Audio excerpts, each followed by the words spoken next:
Hello everyone, कैसे हैं आप सभी। मुझे पूरी उम्मीद है कि आप सब होंगे फिट एंड फाइन। आप सब मुझे अच्छे से जानते हैं, मैं हूं आपकी maths teacher Aradhana from लर्नो hub, एक फ्री लर्निंग प्लेटफॉर्म जहां आप पढ़ सकते हैं मैथ्स, साइंस, एसएसटी, वो भी बिल्कुल फ्री @learnohub.com।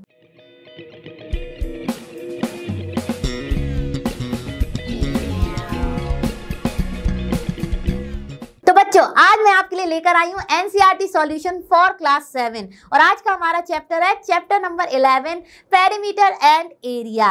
ये है बहुत ही इंटरेस्टिंग टॉपिक और आज हम करेंगे इसी चैप्टर की एक्सरसाइज 11.1 के क्वेश्चन नंबर 7 एंड 8।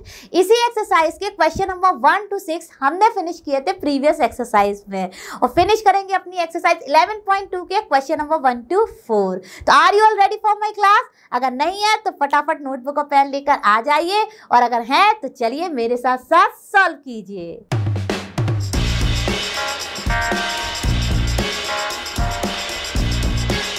तो बच्चों, अब हमारी स्क्रीन पर है एक्सरसाइज 11.1 का क्वेश्चन नंबर 7। तो चलिए फटाफट देखते हैं कि ये क्या कह रहा है। The perimeter of a rectangle is 130 centimetre. If the breadth of the rectangle is 30 centimeter, find its length, also find the area of the rectangle। अब देखिए, जाहिर सी बात है कि अगर हमें लेंथ और ब्रेथ पता होती तो हम एरिया फटाफट फाइंड कर लेते। तो पूरी कहानी क्या है, हमें फाइंड करनी है लेंथ ऑफ दी रेक्टेंगल सबसे पहले और फिर फाइंड करना है एरिया। तो और हमें क्या क्या गिवन है, सबसे पहले जो भी गिवन है क्वेश्चन में वो हम लिख लेते हैं और वही हमें डायरेक्ट कर देगा कि क्वेश्चन को कैसे सॉल्व करना है। तो चलिए शुरू करते हैं। पी से रिप्रेजेंट कर रही हूँ पेरीमीटर को, तो पेरीमीटर ऑफ रेक्टेंगल 130 सेंटीमीटर।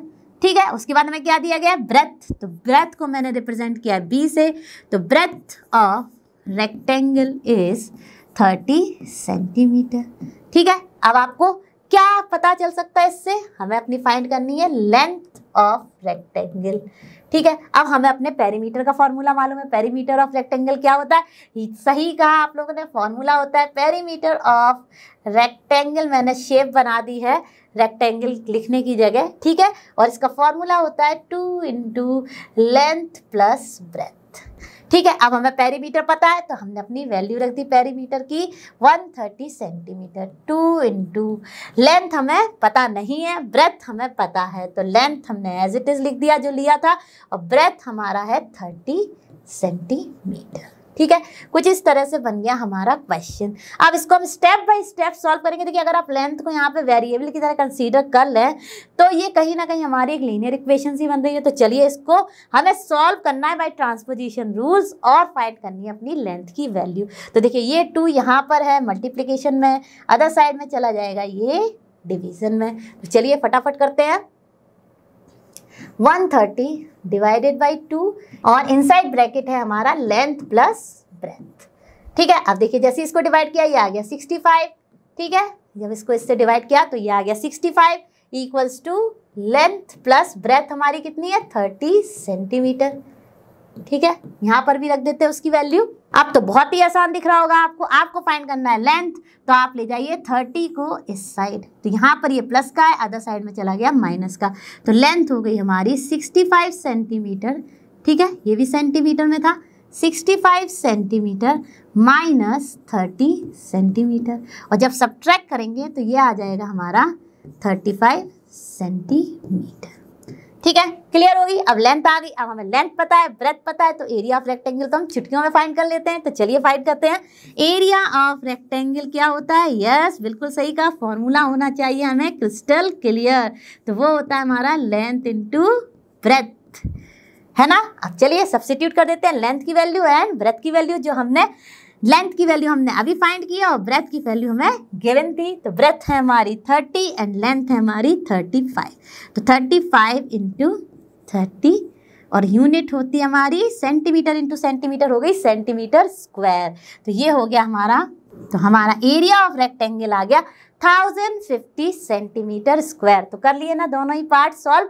अगर हमें फॉर्मूले पता है तो हम निकाल सकते हैं कोई भी मिसिंग वैल्यू जो भी उनके बीच में यूज हो रही है। तो आई होप आपको ये अच्छे से समझ में आ गया होगा। हम चलते हैं अपने नेक्स्ट क्वेश्चन पर। चलो बच्चों, अब देखते हैं अपना क्वेश्चन नंबर 8। तो क्वेश्चन नंबर 8 क्या कह रहा है, A door of length 2 meter and breadth 1 meter is fitted in a wall.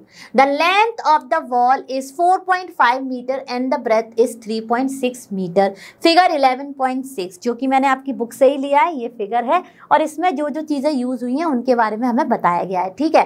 Find the cost of white washing the wall if the rate of white washing the wall is ₹20 पर metre square. अब देखिए यहाँ पर हमें length और breath दी गई है wall की 4.5 मीटर एंड 3.6 मीटर, ठीक है। और हमारे डोर की क्या दी गई है हमें 2 मीटर एंड 1 मीटर। तो यूनिट हमारी सारी की सारी डायमेंशंस की सेम है, यानी कि वॉल की भी एंड की। अब जाहिर सी बात है कि इतनी जगह पर अगर हमारा डोर फिट हो गया है तो केवल वाइट वॉश इतने एरिया में ही तो होगी, जो केवल इतना एरिया है।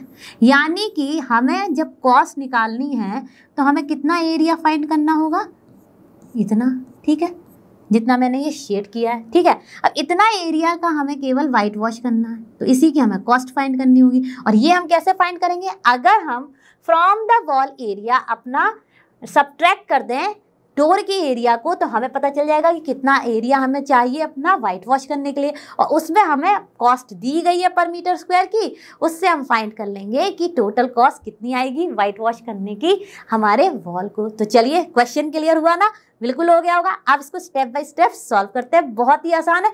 चलिए शुरू करते हैं। तो देखिए हम लिख देंगे क्या गिवन है हमें, डोर और लेंथ, शॉर्ट फॉर्म में लिख रही हूँ, लेंथ ऑफ डोर, ठीक है, जो कि है 2 मीटर, और ब्रेथ ऑफ डोर। अब ये तो रेक्टेंगल ही होगा क्योंकि लेंथ एंड ब्रेथ हमें डिफरेंट डायमेंशंस दी गई हैं, ठीक है, डिफरेंट वैल्यूज दी गई हैं। तो क्या होता है हमारा एरिया ऑफ डोर हो जाएगा, जो कि रेक्टेंगली शेप में है, वो हो जाएगा हमारा लेंथ इंटू ब्रेथ, यानी कि 2 इंटू 1, और मीटर चाहे तो मीटर लिख दें, ठीक है। तो लेंथ एरिया ऑफ डोर हो गया हमारा 2 मीटर, ए से रिप्रेजेंट किया है मैंने एरिया को, 2 मीटर इंटू 1 मीटर, यानी कि 2 मीटर स्क्वायर। अब ये तो आ गया हमारा एरिया ऑफ डोर, ठीक है, क्लियर हुआ होगा सभी को। ये हुआ हमारा फर्स्ट पार्ट सॉल्व, ठीक है। अब आ जाते हैं अपने सेकंड पर, यानी कि एरिया ऑफ वॉल निकाल लेते हैं, टोटल एरिया, ठीक है। तो एरिया ऑफ वॉल निकालने के लिए हमें लिखना होगा लेंथ ऑफ वॉल। कितनी है हमारी length of the wall, 4.5 metre, ठीक है, क्लियर हुआ होगा। अब ब्रेथ ऑफ द वॉल कितनी है, 3.6 मीटर। तो एरिया ऑफ वॉल हो गया हमारा लेंथ इंटू ब्रेथ, यानी कि 4.5 मीटर इंटू 3.6 मीटर, ठीक है। इसको फटाफट मल्टीप्लाई करेंगे, तो जब हम इसको मल्टीप्लाई करेंगे तो हमारा आंसर आ जाएगा 16.2 मीटर स्क्वायर। अब देखिए हमारा एरिया ऑफ वॉल आ गया और एरिया ऑफ डोर आ गया। अब हमारा जितना वाइट वॉश होना है वो कैसे निकालेंगे, एरिया ऑफ वॉल में से जितने एरिया में वॉल की हमारा डोर फिट हो गया उसको सब्ट्रैक्ट कर देंगे, ठीक है। तो लिख देते हैं एरिया ऑफ वॉल, ठीक है। तो हमने क्या लिखा, area of wall needs to be white washed will be equal to area of wall minus area of door. तो चलिए फटाफट फाइंड कर लेते हैं। इन द ब्रैकेट मैंने लिख दिया WW, यानी वाइट वॉश के लिए हमें जो एरिया ऑफ वॉल चाहिए वो क्या हो जाएगा 16.2, जो कि आया हमारा area of wall, total area of wall -2 metre square, जो कि हमारा एरिया ऑफ डोर। तो चलिए फटाफट सब्ट्रैक्ट किया तो ये आ गया हमारा 14.2 मीटर स्क्वायर, यानी कि इतना एरिया है जो कि हमें करना है वाइट वॉश। आप देखिए हमें क्या दिया गया है, हमें दिया गया है rate of white washing the wall is ₹20 पर मीटर स्क्वायर, यानी 1 मीटर स्क्वायर का कितना रेट है 20। तो चलिए लिख लेते हैं cost of white washing 1 metre square is how much, ₹20। तो हम लिख लेंगे cost of white washing 14.2 metre square will be 20 into 14.2, ठीक है। तो वो आ गया हमारा ₹284, ठीक है। यानी कि व्हाइट वॉशिंग का हमारा कितना कॉस्ट लगा 284। तो बच्चों था ना कितना आसान क्वेश्चन, हमने कर लिया फटाफट इसको सॉल्व। अब चलते हैं अपने नेक्स्ट क्वेश्चन पर। चलो बच्चों शुरू करते हैं अपनी एक्सरसाइज 11.2 और देखते हैं इसका क्वेश्चन नंबर 1 क्या कह रहा है। अब देखिए, find the area of each of the following parallelogram. अब हमें यहाँ पर डिफरेंट पैरेललोग्राम्स दिए गए हैं और हमें इनका एरिया फाइंड करना है। अब देखिए, आप सभी जानते हैं पैरेललोग्राम क्या होता है, जिसमें हमारी जो भी अपोजिट साइड्स होती हैं वो होती हैं पैरेलल। तो ये होगी इसके पैरेलल और ये होगी इसके पैरेलल, ठीक है। अब आपने अपने चैप्टर को तो पढ़ ही लिया होगा, तो उसमें आपने फॉर्मूला भी पढ़ा होगा कि एरिया ऑफ पैरेललोग्राम हम कैसे फाइंड करते हैं। आप सभी को मालूम है कि एरिया ऑफ पैरेललोग्राम मैं लिख रही हूँ, पैरेलल का मैंने सिंबल बनाया है और पैरेललोग्राम इस तरह से भी लिखते हैं शॉर्ट फॉर्म में पैरेललोग्राम, ठीक है। यानी पैरेलल की लाइन का मैंने सिंबल और ग्राम लगा दिया, ठीक है। क्या होता है हमारा बेस इनटू हाइट, ठीक है। आप सबने ये पढ़ा होगा। अब यहाँ पर क्या होती है हाइट, हाइट को हम कभी कभी कहते हैं, height is also called, x से रिप्रेजेंट कर रही हूँ हाइट को, height is also called altitude, ठीक है। तो चाहे आप ऑल्टीट्यूड वर्ड पढ़ें चाहे आप हाइट पढ़ें, आपका क्या होगा वो होगा हाइट। और ये हमारे सब में देखिए सारे फिगर्स में हाइट भी दी गई है। तो ये क्वेश्चंस हैं डायरेक्टली फॉर्मूला बेस्ड। तो मैं आपके लिए कुछ पार्ट सॉल्व कर देती हूँ और कुछ कर लीजिएगा आप प्रैक्टिस। तो चलिए मैं आपके लिए करती हूँ बी, ठीक है, डी एंड ई। आप करेंगे ए और सी प्रैक्टिस, ठीक है। ये वाला प्रैक्टिस करेंगे आप और ये वाला प्रैक्टिस करेंगे। तो चलिए हम शुरू करते हैं अपना बी, डी एंड ई। तो हमारा फॉर्मूला है to find area of parallelogram. तो चलिए बी का सॉल्व करते हैं और लिख लेते हैं क्या क्या गिवन है हमें। बेस ऑफ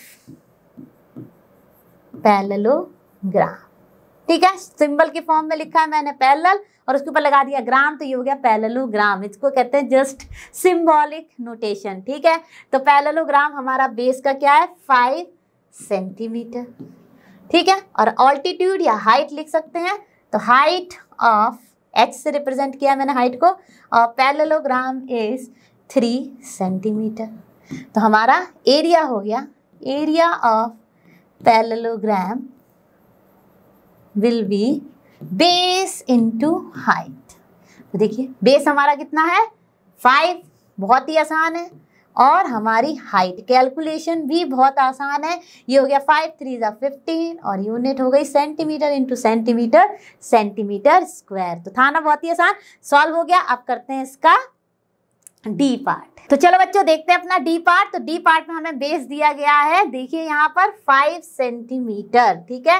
तो base of parallelogram is here 5 centimetre. और हाइट है हमारी, जो भी परपेंडिकुलर लाइन आ रही है वो है ऑल्टीट्यूड एंड हाइट, वो है हमारी 4.8 सेंटीमीटर। और फॉर्मूला है हमारा area of parallelogram is base into height. तो चलिए सब्स्टिट्यूट कर देते हैं वैल्यूज को। तो हमारी बेस है 5 सेंटीमीटर और हाइट है 4.8। ऑल्टीट्यूड और हाइट कोई भी चीज हो सकती है। अब फटाफट मल्टीप्लाई करते हैं। तो देखिए डी पार्ट के पैरेललोग्राम का हमारा आंसर आ गया 24 सेंटीमीटर स्क्वायर। बहुत ही आसान था। अब करते हैं अपना ई पार्ट। अब देखिए बच्चों ई पार्ट में हमें बेस दिया गया है 2 सेंटीमीटर, तो बेस हमने लिख दिया 2 सेंटीमीटर और हमें हाइट दी गई है 4.4 सेंटीमीटर। तो लिख लेते हैं अपनी हाइट भी 4.4 सेंटीमीटर। फॉर्मूला हमें पता ही है, तो चलिए फटाफट सब्स्टिट्यूट करते हैं वैल्यूज। तो देखिए एरिया ऑफ पैरेललोग्राम आ गया 8.8 सेंटीमीटर स्क्वायर और ये था हमारा ई पार्ट। तो मुझे पूरी उम्मीद है कि आपको ये बहुत ही आसान लगे होंगे। सारे क्वेश्चन थे फॉर्मूला बेस्ड, लगे ना आपको आसान, क्योंकि कुछ था ही नहीं इनमें। हमें रखनी थी अपनी वैल्यूज फॉर्मूलाज में और कर लेनी थी सिंपल कैलकुलेशन और मिल जाता हमें एरिया ऑफ पैरेललोग्राम।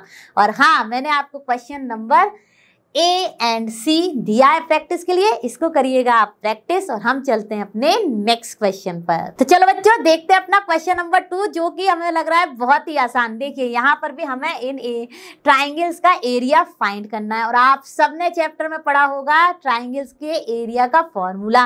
तो क्या होता है हमारा एरिया ऑफ ट्राइंगल, सभी को पता है। एरिया ऑफ ट्राइंगल इज, ए से रिप्रेजेंट किया है मैंने एरिया को 1/2 बेस इंटू हाइट। आप इस तरह से भी लिख सकते हैं या आप कैपिटल लेटर से भी रिप्रेजेंट कर सकते हैं। तो ये तो हो गई हमारे एरिया ऑफ ट्रायंगल के फॉर्मूले की बात। आप देखिए हमें ये जितने भी फिगर दिए गए हैं इनमें हमें दिया गया है बेस एंड हाइट। तो चलिए फटाफट कैलकुलेट कर लेते हैं सारे के सारे ट्रायंगल्स का एरिया। अब देखिए यहाँ पर सारे पार्ट्स तो मैं नहीं सॉल्व करूँगी, मैं करूँगी आपके लिए A, B and C. D part आप कर लेना प्रैक्टिस। तो चलिए शुरू करते हैं। अच्छा, डी पार्ट में आपको याद रखना है कि ये है आपका ऑल्टीट्यूड, ये जो परपेंडिकुलर बनाती है लाइन आपके बेस के साथ ट्रायंगल में, वही होती है ऑल्टीट्यूड। तो डी पार्ट में आपका ऑल्टीट्यूड या हाइट रहेगी 2 सेंटीमीटर। ठीक है, तो चलिए कर लेते हैं अपना ए बी सी पार्ट को सॉल्व। तो देखिए ए पार्ट में हमें क्या दिया गया है, एरिया हमें फाइंड करना है। बेस है हमारा 4 सेंटीमीटर एंड हाइट है हमारी 3 सेंटीमीटर। तो चलिए लिखते हैं फटाफट।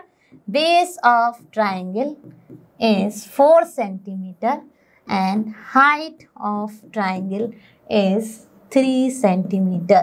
तो हमारा एरिया हो गया। फॉर्मूला लिखने की भी प्रैक्टिस करते जाइए ताकि आपको ये बाय हार्ट हो जाए और जैसे ही एग्जाम में कोई भी क्वेश्चन आया फटाफट सॉल्व कर दें। तो देखिए यहाँ पर मैंने रखा 1/2, बेस 4, हाइट 3, सिंप्लीफाई किया 2 2 ज़ा 4 और हमारी यूनिट तो हो जाएगी सेंटीमीटर स्क्वायर ही। ठीक है, क्योंकि देखिए बेस और हाइट दोनों ही सेंटीमीटर में दी गई है, तो सेंटीमीटर इंटू सेंटीमीटर हो गया centimetre square.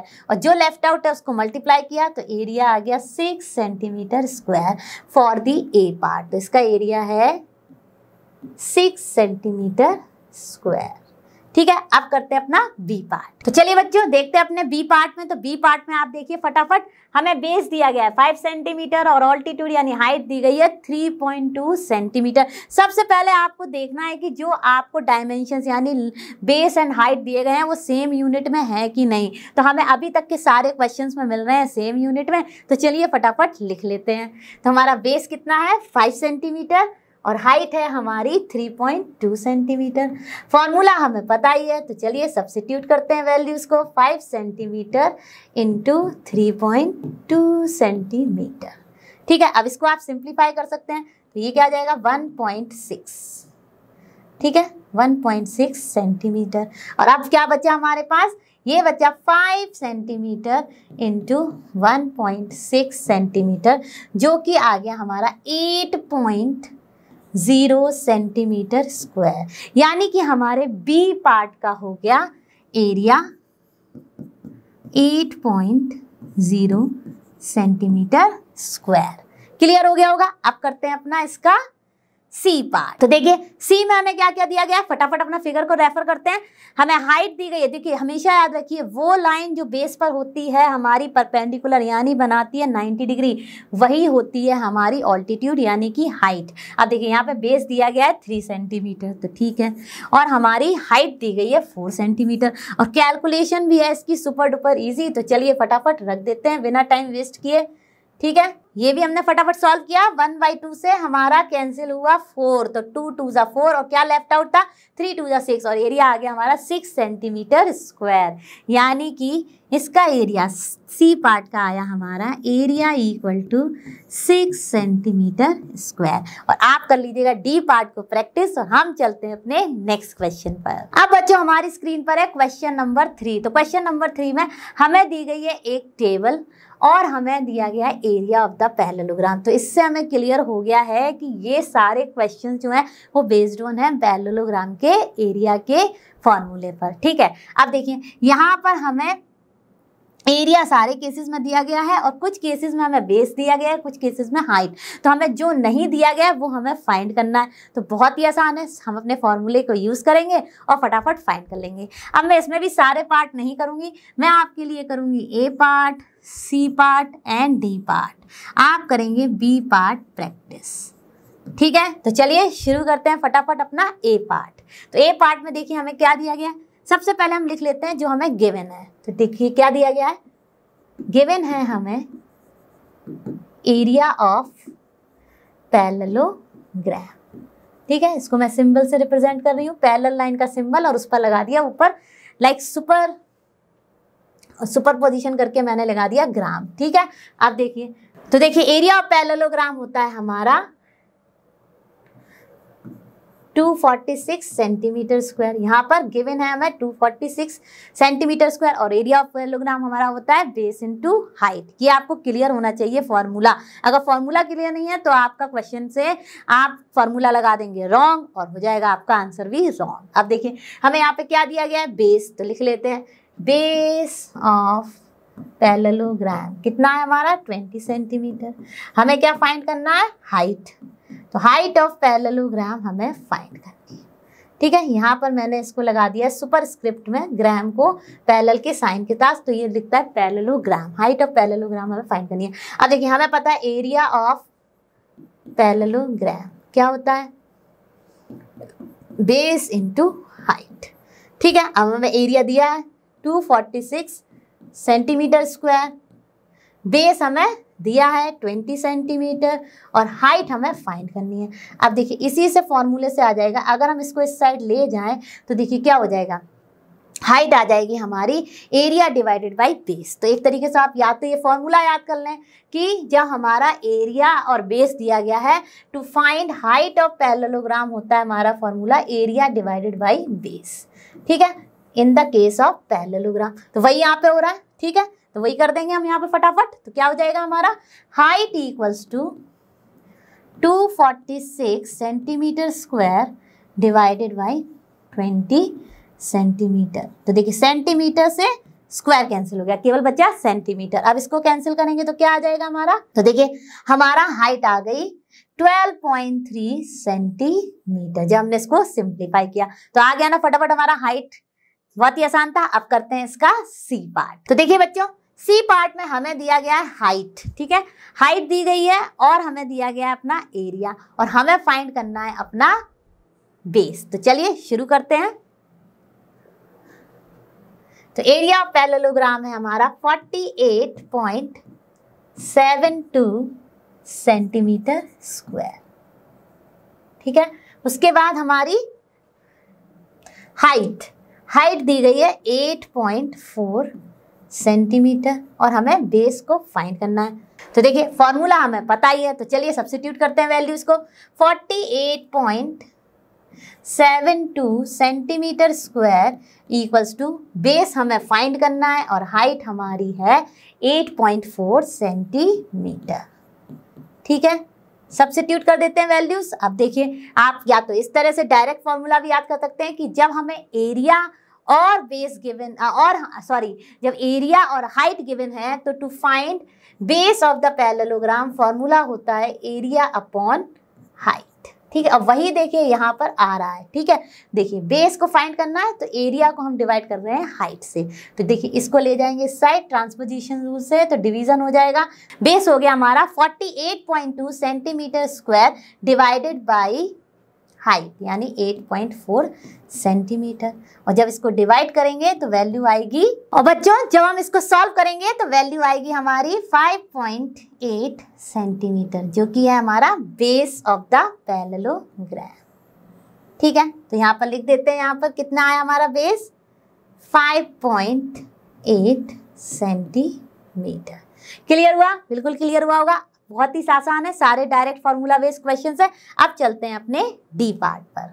Sorry, it was the answer of B part, C part. तो देखिए बच्चों हमारे सी पार्ट की हाइट बेस आ गया हमारा 5.8 सेंटीमीटर। अब चलते हैं अपने डी पार्ट पर। अब देखिए बच्चों डी पार्ट में हमें क्या दिया गया, डी पार्ट में हमें दिया गया बेस और हमें दिया गया एरिया और हमें फाइंड करनी है अपनी हाइट। तो चलिए फटाफट लिख लेते हैं। तो सबसे पहले हम लिखते हैं अपना एरिया। एरिया हमें दिया गया है 16.38 सेंटीमीटर स्क्वायर। ठीक है, उसके बाद हमें दिया गया है बेस। तो बेस हमारा है 15.6 सेंटीमीटर और हमें फाइंड करनी है हाइट। ठीक है, डायरेक्ट फॉर्मूला है तो चलिए सब्स्टिट्यूट करते हैं वैल्यूज। हमारा एरिया है 16.38 सेंटीमीटर स्क्वायर, बेस हमारा है 15.6 सेंटीमीटर और हमें हाइट को फाइंड करना है। अब हम फाइंड करते हैं हाइट। तो हाइट के लिए हम इसको ले जाएंगे इस साइड तो ये जाएगा डिवीजन में। तो हाइट हो गई हमारी 16.38 सेंटीमीटर स्क्वायर को लिख सकते हैं centimetre into centimetre, right.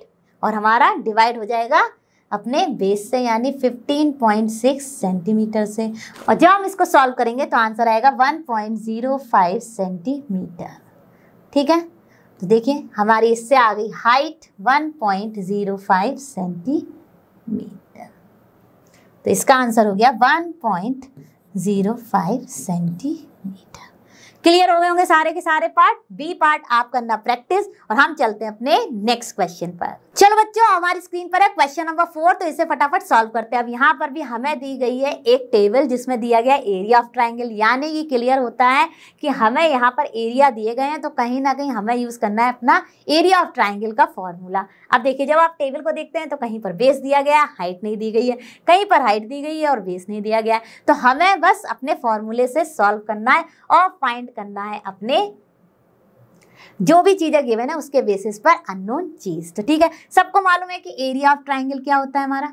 Area of triangle होता है हमारा 1/2 इंटू बेस इंटू हाइट। ठीक है, या फिर इसको ऐसे भी लिखते हैं बहुत सारे लोग, बेस इंटू हाइट अपॉन 2। अगर आपको मान लीजिए एरिया गिवन है, area given and height given, ठीक है, तो आप बेस कैसे फाइंड करेंगे? To find base formula direct होता है base equals to 2 into area. ठीक है, ये यहाँ गया। ठीक है, देखिए एरिया में गया, हमें क्या फाइंड करनी है अपनी, देखिए इसी फॉर्मूले से आ रहा है ये वाला formula, to find base 2 into area. और देखिए यहाँ पे बेस इंटू हाइट था, अब हमें बेस फाइंड करना है तो 2 into area divided by height. ठीक है, कुछ इस तरह से आ गया 2 इंटू एरिया और हाइट, यहाँ पे हमें बेस फाइंड करना था तो हाइट को हमने अदर साइड लिया तो वो चली गई डिवीजन में। ठीक है, ये हो गया फॉर्मूला टू फाइंड बेस। और ऐसे ही हमें एरिया गिवन है और बेस गिवन है। ठीक है, तो हम हाइट कैसे फाइंड करेंगे? सेम है, बस आपको यहाँ पे हाइट लिख देना है और 2 इंटू एरिया अपॉन क्या हो जाएगा हमारा बेस। ठीक है, ऐसे ही आ गया, देखो 2 इंटू एरिया और बेस यहाँ मल्टीप्लिकेशन में, अदर साइड में क्या डिवीजन में। तो देखिए मेन फॉर्मूले से ही हमारे रिमेनिंग 2 फॉर्मूले आ गए। अब हमने ये आपको क्यों बताया? क्योंकि मैंने ये आपको ये इसलिए बताए हैं क्योंकि यही फॉर्मूले हम या तो डायरेक्ट यूज कर सकते हैं और फाइंड कर सकते हैं अपनी मिसिंग वैल्यूज को, या फिर आप अपने इस फॉर्मूले को लीजिए और इसमें वैल्यूज को सब्स्टिट्यूट करके उससे भी फाइंड कर सकते हैं। दोनों ही तरीके से आएंगे आपके आंसर सेम। तो चलिए शुरू करते हैं। अब मैं यहाँ पर सारे पार्ट सॉल्व नहीं करूंगी, मैं आपके लिए करूंगी A and B part, C part आप करेंगे प्रैक्टिस। तो मैं आपको करके दिखाऊंगी सारी कैलकुलेशन बाय यूजिंग अपना main formula area of triangle, ताकि अगर आप मान लीजिए ये फॉर्मूले भूल भी जाएं तो एरिया ऑफ ट्राइंगल की हेल्प से आप फाइंड कर सकते हैं अपनी बेस और हाइट भी, अगर एरिया हमें गिवन है और any one of the dimension is given है। तो चलिए शुरू करते हैं अपना ए पार्ट। तो लिख लेते हैं क्या क्या गिवन है हमें। एरिया ऑफ ट्राइंगल वो हमें गिवन है कितना, 87 सेंटीमीटर स्क्वायर। ठीक है, फिर उसके बाद हमें दिया गया है बेस ऑफ ट्राइंगल जो कि है 15 सेंटीमीटर। हमें फाइंड करनी है हाइट ऑफ ट्राइंगल। तो हमारे पास क्या फॉर्मूला है, area of triangle equals to 1/2 base into height. ठीक है, तो देखिए फटाफट वैल्यू सब्स्टिट्यूट की, 1/2 बेस है हमारा, एरिया हमारा 87 सेंटीमीटर स्क्वायर। ठीक है, और बेस है हमारा 15 सेंटीमीटर और हाइट हमें फाइंड करनी है। देखिए यही तो था। अब देखिए 2 को हम इस साइड ले जाएंगे तो यहाँ पर ये डिवीजन में, अदर साइड में चला गया मल्टीप्लिकेशन में, तो कुछ इस तरह से हो जाएगा 87 centimetre square into 2 equals to 15 centimetre into height. ठीक है, अब करते हैं फटाफट इसको सॉल्व। तो इसको ले जाते हैं इस साइड, तो ये चला गया यहाँ पर डिवीजन में, तो यही तो आ गया। देखिए हमारा formula height equals to 2 into area, ठीक है, डिवाइडेड बाई बेस यानी कि 15। चलिए सॉल्व करते हैं। तो देखिए यहाँ पर सेंटीमीटर ने स्क्वायर को कैंसिल कर दिया। ठीक है, और जब हमने इसको किया तो ये आ गया 174, और जब इसको सॉल्व करेंगे तो ये आ गया हमारा 11.6 सेंटीमीटर, यानी कि हाइट ऑफ द ट्राइंगल हो गई हमारी इन ए केस 11.6 सेंटीमीटर। क्लियर हो गया होगा, सिंपल कैलकुलेशन है जो हमने करी और हमारा आंसर आ गया। तो चलिए आप करते हैं अपना नेक्स्ट क्वेश्चन। चलो बच्चों आप देखते हैं अपना बी पार्ट। तो बी पार्ट में हमें फाइंड करना है बेस, हमें दी गई है हाइट, हाइट है हमारी 31.4 mm और एरिया है हमारा 1256 mm²। अब देखिए हमेशा मैं आपको ये बात बोलती आ रही हूँ कि जब भी हम अपने एरिया या डायमेंशंस के साथ कोई भी काम कर रहे होते हैं, सबसे पहले हमें देखना चाहिए कि सारी चीज़ों की यूनिट सेम है कि नहीं। तो हमारे अभी तक जितने भी क्वेश्चंस हैं उन सब में आ रही हैं सेम यूनिट, तो हम कन्वर्जन्स नहीं कर रहे हैं। लेकिन अगर मान लीजिए हमें कोई चीज़ सेंटीमीटर में दी है, कोई मीटर में दी है, तो वो हमें कन्वर्ट करने भी होंगे। चलिए जब जैसी सिचुएशन आएगी तब हम वैसे ही उसको सॉल्व करेंगे। अब करते हैं अपना ये क्वेश्चन सॉल्व। तो देखिए हमें फाइंड करना है बेस ऑफ द ट्राइंगल। तो चलिए सब्स्टिट्यूट कर देते हैं अपनी वैल्यूज़। तो इसको हम ऐसे भी तो लिख सकते हैं बेस इंटू हाइट अपॉन 2। ठीक है, बात तो एक ही है। तो चलिए लिख देते हैं अपनी values. 1256 mm² equals to base हमें फाइंड करना है, हाइट हमारी कितनी दी गई थी 31.4 mm एंड अपॉन 2। अब हमें फाइंड करना है बेस। तो देखिए भाई इसको ले गए इस साइड, सिंपल ट्रांसपोजिशन रूल है, तो ये गया मल्टीप्लिकेशन में। तो ये हो गया 1256 mm² इंटू 2। ठीक है, और यहाँ पर आ गया बेस इंटू 31.4 mm। ठीक है, ये बेस है। अब इसको ले गए इस साइड, तो ये गया हमारा डिवीजन में। तो हमारा बेस इक्वल टू आ गया 2 इंटू 1256 mm को लिख सकते हैं mm इंटू mm। ठीक है, mm² को लिख सकते हैं mm इंटू mm अपॉन हम लिख देंगे 31.4 mm। अब देखिए मैं आपको दिखा रही हूँ कि यूनिट्स कैसे आती हैं। ठीक है, अब देखिए इसको जब आप सॉल्व करेंगे तो आपका आंसर आएगा, जब आप इसको सॉल्व करेंगे तो इसका आंसर आएगा 40 इंटू 2 यानी कि 80 mm। यानी कि बेस ऑफ हमारे सेकंड ट्राइंगल जिसका एरिया 1256 था आ गया 80 mm। ठीक है, क्लियर हो गया होगा। डायरेक्ट फॉर्मूला बेस्ड क्वेश्चंस थे, कुछ ज्यादा करना नहीं था, तो मैंने फटाफट आपको सारे के सारे क्वेश्चन सॉल्व करके दिखा दिए। आप करेंगे C part as a practice. तो बच्चों मजा आया ना आज की क्लास में? सारे के सारे क्वेश्चंस थे हमारे फॉर्मूला बेस्ड और कुछ करना ही नहीं था उनमें, और कैलकुलेशन में तो आप सभी हैं सुपर फास्ट। मैं आपको बताना चाहती हूँ 3 C's जो कि बहुत ही ज्यादा इंपॉर्टेंट है मैथमेटिक्स के लिए। पहला कॉन्फिडेंस, यानी कि जब भी आप कोई भी क्वेश्चन देखें कॉन्फिडेंस रखें अपने अंदर कि मैं इस क्वेश्चन को सॉल्व कर सकती हूँ या कर सकता हूँ। दूसरा कंसंट्रेशन, यानी कि जब आप क्वेश्चन को पढ़ रहे हैं तो बहुत ध्यान से पढ़िए ताकि जो उसमें चीज़ें दी हुई हैं वही आपको डायरेक्ट कर देंगी कि आपको उसको कैसे सॉल्व करना है। और थर्ड कैलकुलेशन, यानी कि कैलकुलेशन आप ना ही करिए कोई मिस्टेक, नहीं तो हो जाएगा आपका टाइम वेस्ट। कैलकुलेशन को आप करिए बिल्कुल करेक्ट, तो आएगा आपका आंसर भी करेक्ट। तो ये तो है बहुत इंपॉर्टेंट 3 C's जो आपको फॉलो करने चाहिए जब आप कर रहे हैं मैथमेटिक्स या कोई और भी सब्जेक्ट। ठीक है, मुझे पूरी उम्मीद है आज सारे क्वेश्चंस आपने मेरे साथ अच्छे से सॉल्व किए होंगे, अच्छे से समझे होंगे और कॉन्सेप्ट को किया होगा क्रिस्टल क्लियर। जो क्वेश्चंस मैंने आपको प्रैक्टिस के लिए दिया है उनको आप प्रैक्टिस जरूर करना। हम और आप ऐसे ही जुड़े रहेंगे और फिनिश करेंगे पूरा एनसीईआरटी सॉल्यूशन। मैं आपको जल्द मिलूंगी नेक्स्ट क्लास में, और आप सभी जानते हैं लर्नो हब फ्री है बट बेस्ट है। Thank you.